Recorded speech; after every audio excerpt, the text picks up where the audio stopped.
Hello children, इस video में हम लोग हिस्ट्री चैप्टर 6 जिसका पुराना होगा उसमें चैप्टर 7 में होगा ये, और टॉपिक है इसका न्यू क्वेश्चंस एंड आइडियाज। इसमें मैंने आप लोगों को पिछले वीडियो में गौतम बुद्ध के बारे में बताया था।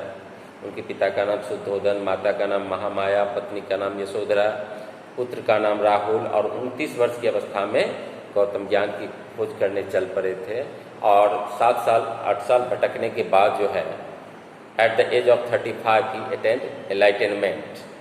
35 साल की उम्र में उसको निरंजन नदी के तट पर, या जिसे फल्गु कहते हैं, और पीपल वृक्ष के नीचे उन्हें ज्ञान प्राप्त हुआ था।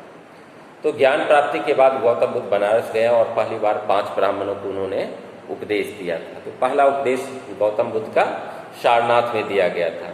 सारनाथ के बाद जब मैक्सिमम जो गौतम बुद्ध का जो सबसे पसंदीदा जगह था वो था श्रावस्ती, और वहीं उन्होंने सर्वाधिक उपदेश दिए। He gave maximum sermon at Shravasti. अब आज हम टीचिंग्स ऑफ द बुद्धा, यानी बुद्ध के क्या उपदेश थे, इसके बारे में हम बताने जा रहे हैं। तो देखिए, बुद्ध ने कहा, Buddha taut that life is full of suffering. ये जीवन जो है हमारा, ये दुखों से भरा हुआ है। सुख जो होता है बहुत क्षणिक होता है, और दुख ज्यादातर घिरा रहता है हमारे जीवन में। चाहे वो अमीर हो गरीब हो, किसी ना किसी बात का दुख उसे जरूर रहता है। कोई संतुष्ट नहीं है दुनिया में, चाहे वो अमीर हो गरीब हो, उच्च वर्ग के लोग हो निम्न वर्ग के लोग। तो Buddha taut that life is full of suffering and unhappiness, यानी ये हमारा जीवन दुख और उदासी से भरा हुआ है, अनहैप्पीनेस से भरा हुआ है। और ये क्यों होता है? क्योंकि हमारे अंदर डिजायर होती है, क्रेविंग्स होती है। This is called because we have cravings and desire. क्योंकि हमें क्रेविंग्स और डिजायर, यानी हमारी इच्छा कभी जो है कम नहीं होती है। हम यदि 1 लाख कमा लेते हैं, सोचते हैं कि 10 लाख कैसे होगा, 50 लाख कैसे होगा, करोड़ कैसे होगा। यानी जो धनवान है वो और धनवान बनना चाहता है, जो गरीब है वो धनवान बनना चाहता है। तो ये दुखों का कारण बन जाता है। कोई IAS FPS बनता है तो वो कितना परिश्रम करता है, मेहनत करता है, दुख झेलता है, तब जाके वो बनता है। तो इट मीन्स यदि क्रेविंग्स और डिजायर हमारी खत्म हो जाए तो फिर हम एनलाइटनमेंट या मोक्ष प्राप्त कर सकते हैं। गौतम बुद्ध ने ये कहा कि जीवन में दुख है, और दुख का कारण क्या है?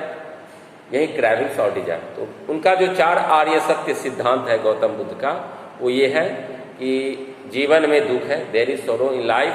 दुख का कारण है, देयर आर कॉजेज ऑफ सोरो। दुख का निवारण है, देयर आर रिमेडीज ऑफ सोरो। और दुख निवारक मार्ग है, there are remedial path of सोरो।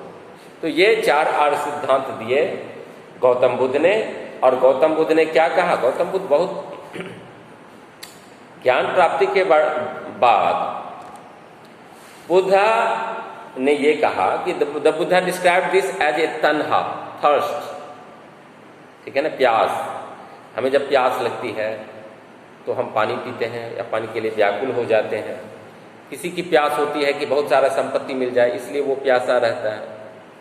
कोई चाहता है कि हम बहुत बड़ा अफसर बन जाए, वो भी प्यास है। ये थर्स्ट ही है जो दुख का कारण हो जाती है। तो the Buddha taut that this constant cravings could be removed, यानी ये डिजायर जो है इसको हम दूर कर सकते हैं बाय फॉलोइंग मॉडरेशन एवरीथिंग। यदि हम लोग हर चीज के बारे में मॉडरेट कर लें, सुधार करें, तो ये हट जाएगा अपने आप। तो Buddha taught people to be kind. Buddha ने कहा कि हमें विनम्र बनना चाहिए and to respect the lives of other, और दूसरों के जीवन का सम्मान करना चाहिए, यहाँ तक कि जानवरों का। गौतम चूंकि बौद्ध धर्म अहिंसक है, जैन धर्म तो उससे भी ज्यादा अहिंसक था, तो इसमें बौद्ध धर्म में कहा गया है, बुद्ध ने कहा है कि हमें सभी जानवरों के प्रति भी दया भाव रखनी चाहिए, चाहे वो बाघ और तेंदुआ ही क्यों ना हो।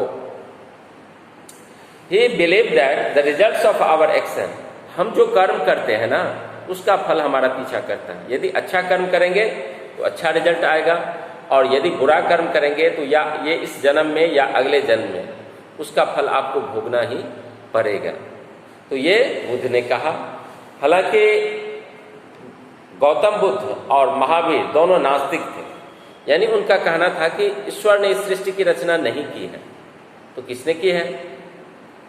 उनका कहना है कि ईश्वर नाम की कोई चीज नहीं है, लेकिन कर्म फल पर उन्होंने जोर डाला, पुनर्जन्म पर जोर डाला कि ये होती है, और कर्म के अनुसार ही हमारा फिर भाग्य तैयार होता है। तो ये एक्शन, ये कर्म, चाहे वो अच्छा हो या बुरा हो, affect us both in this life and the next, यानी इस जन्म में भी और अगले जन्म में भी वो कर्म हमारा पीछा नहीं छोड़ती है। The Buddha taut in the language of the ordinary people, Buddha ने जो उपदेश दिया वो जन साधारण की भाषा में दिया, यानी प्राकृत भाषा में उसने उपदेश दिया था। समझ रहे हैं? प्राकृत जो था, जनसाधारण की भाषा क्या थी? प्राकृत थी। प्राकृत भाषा में उसने उपदेश दिया। क्यों उपदेश दिया प्राकृत भाषा में? So that everybody could understand his message, ताकि सभी लोग उसके संदेशों को, उपदेशों को जान सके, समझ सके, इसलिए प्राकृत भाषा में उपदेश दिया। He also encourage people to think for themselves, उसने इस बात पर भी लोगों को प्रोत्साहित किया कि वो अपने बारे में सोचे, rather than to simply accept what he said. ठीक है ना? Let us see how he did this. अब है एक कहानी किस गौतमी की, द स्टोरी ऑफ किस गौतमी। अब किस गौतमी की कहानी सुनिए, तब समझ में आएगा आपको जीवन की वास्तविकता। Once there was a women named Kisa Gotami, एक समय किस गौतमी नाम की एक महिला रहती थी, हु सन हैड डेड, जिसका बेटा मर गया था।